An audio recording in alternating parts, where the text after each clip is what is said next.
Welcome back to your favorite kitchen in your favorite grocery store. I am Chef Brittany Hockey, Executive Chef for Spartan Nash, and I am here today with Mike. I am so excited to talk apples. Yeah, happy to be here. I'm Mike Hildebrand. We own and operate Hildebrand Fruit Farms. It's a family farm in Berrien Springs, Michigan. We're rolling up on 100 years. My grandparents bought the farm in 1927. So we raised about 250 acres of fruit, and we bought a packing shed 6 years ago. And so we pack and store apples all winter long into the spring. And so we just supply apple-y goodness all throughout the year to as many people as possible. It. So you say farm, fruit farm. Is it still farm or just fruit farm?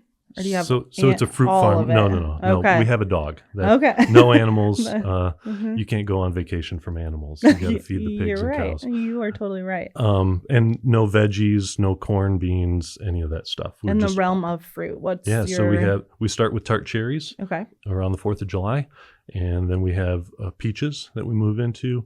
We grow some nectarines. We grow pears. Mm-hmm. Lots of apples, about 15 different varieties of apples, and then we grow grapes for Welch's. Oh, wow. Yeah. That's awesome. Yeah. And you brought some apple cider. You brought me gifts. You know, you never show up empty-handed when you're invited places. I'm so excited. That's actually the only reason we get invited places. Let's invite the Hildebrands. We could use some fruit. Well, I guess I'll have to invite you around cherry season. All right. 4th of July, fireworks at your place. There we go. I'll count it. Got it. In the realm of just starting off with growing apple trees, I mean, how long does it take until you start actually getting apples? So when you plant a new orchard, and everything is high density now, so we're planting trees like 2 feet apart between the trees. It's not like the old days, the angry orchard style trees where they're gigantic and hanging down.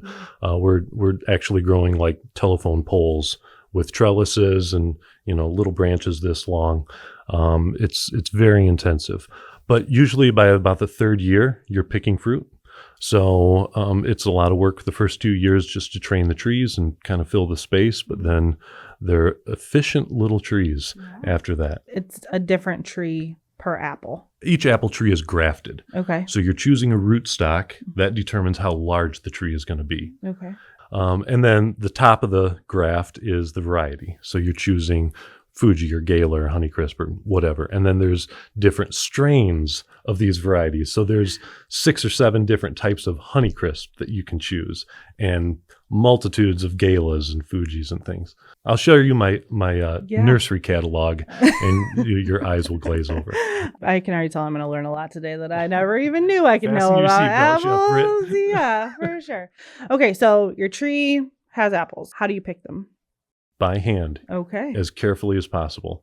So we have a crew that we bring in every fall. Each apple is hand harvested as gently as possible.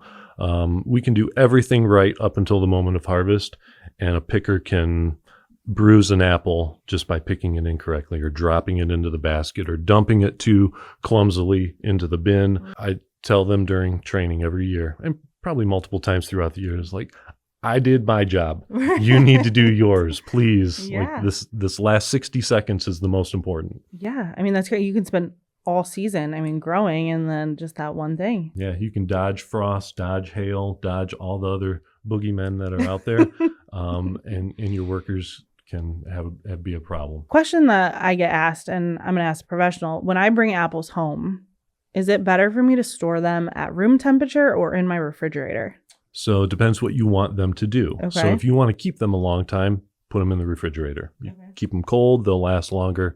If you want them to ripen up and maybe soften up or, maybe sweeten up, leave them out on the counter for a couple days, let them get to room temperature. Okay.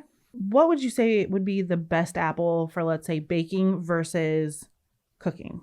There's a lot of bagged apples in the stores. So on our bags, we put a flavor meter, we call it. So it shows what you can use it for, baking or eating, whether it's sweet or tart, whether it's soft or hard. And so we have like a little scale on those bags. And I know other people that pack apples have that too. Mm-hmm. So that gives you some indication of what they're good for.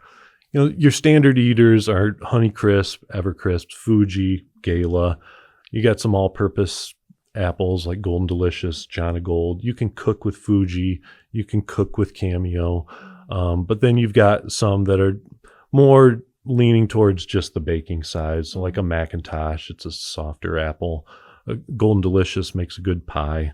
Yeah. Actually, everything makes a good pie. Let's be honest. You add sugar to anything and it's True. going to taste pretty good. So for me, everybody, like, I'm not a huge sweet eater. So I would say in the last couple years, really ventured into cooking techniques with apples, but in a savory application. I do like sausage apple bites and I put cheddar in them and then mix it with like a box biscuit mix, which, I'm not supposed to use biscuit mix because, but I do. Shortcuts are like awesome.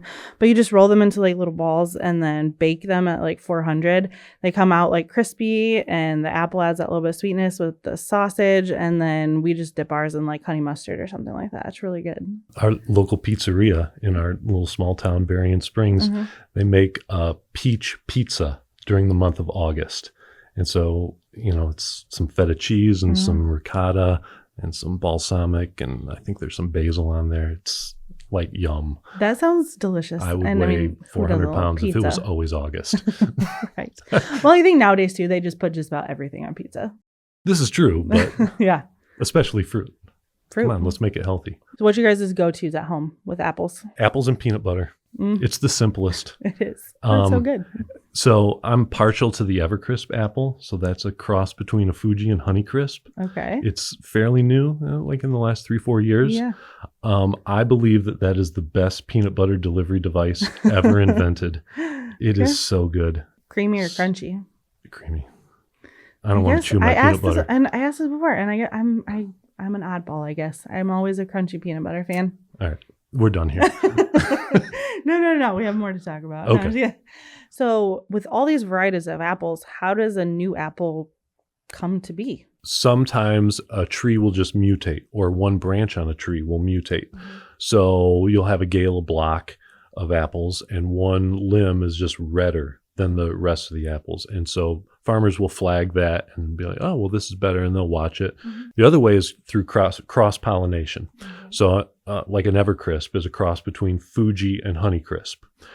So there are groups that purposely cross-pollinate different varieties. And because Honeycrisp is the hot apple right now, everyone wants to cross a Honeycrisp with everything else and get the next big thing.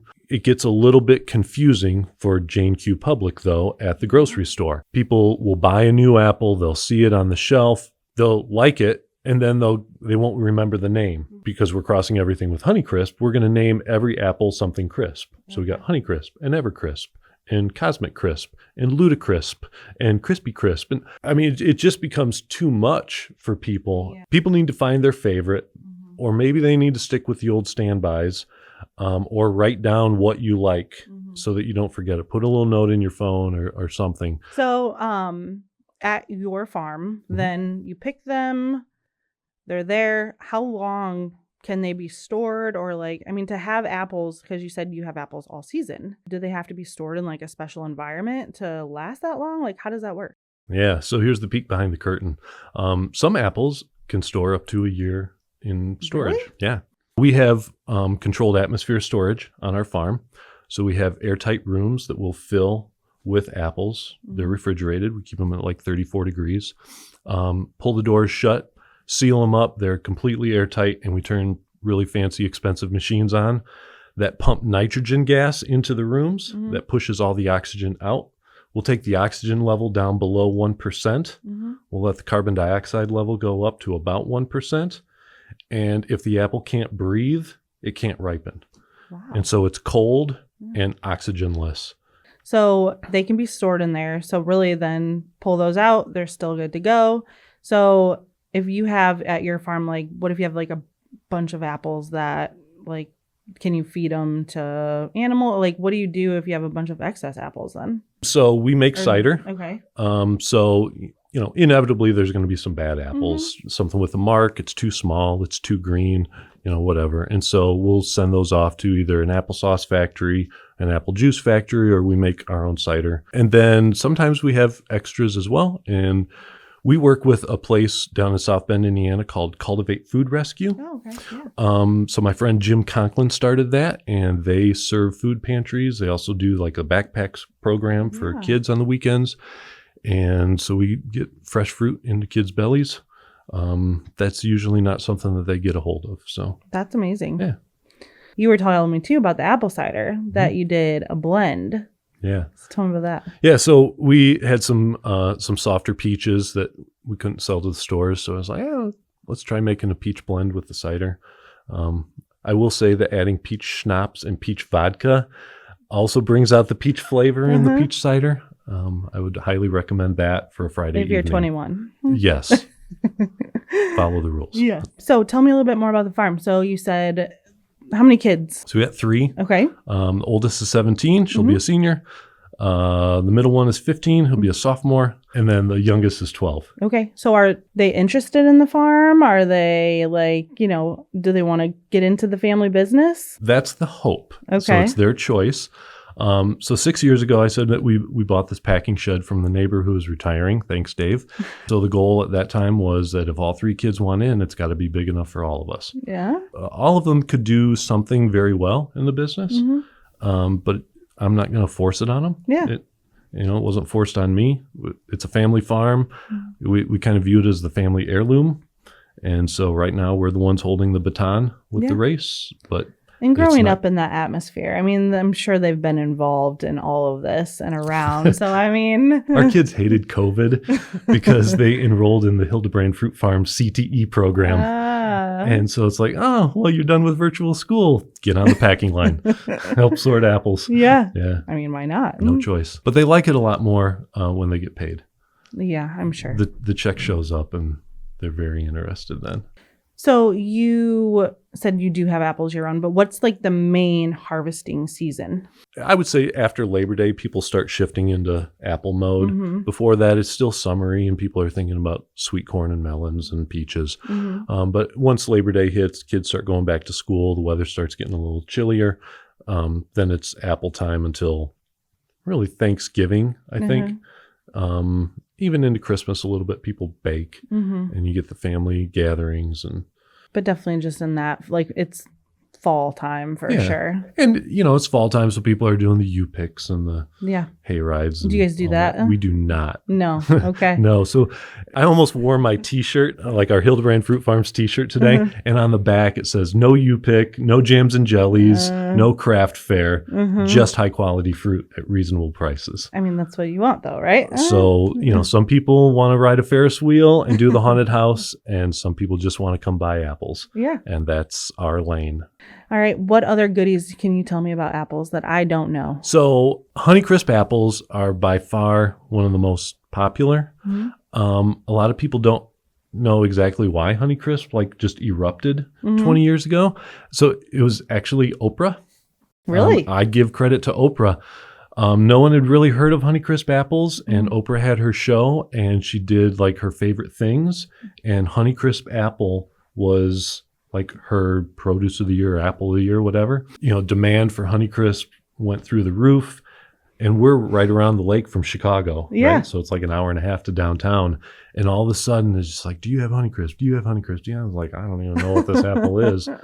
So we planted them, and now, it's like the hottest seller. All right. Well, Mike, thank you so much for hanging out with me. Thanks for I've having learned me. so much today. I never knew how all of that happened and the different varieties and all that. So I do appreciate that. I do like to end every segment though with 3 quick fire round questions. So just answer them as best. No prep. Here we go. Yeah, no prep. Foot and for mouth this time, one. Mike. All right. What's your favorite season? Summer now. Me too. Yeah. Yeah, I love summer. And what's your favorite ice cream flavor? Moose Tracks. No way. Me too. Or a butter pecan. I'm going to go that way too. So, but no, again. You had me and then you lost me. I really, really appreciate it. This has been so much fun. And cherry season, right? No, apple biscuit butterball season. Okay, that too. Yeah. All right. Well, thank you for joining us again at your favorite table, and we will see you again soon.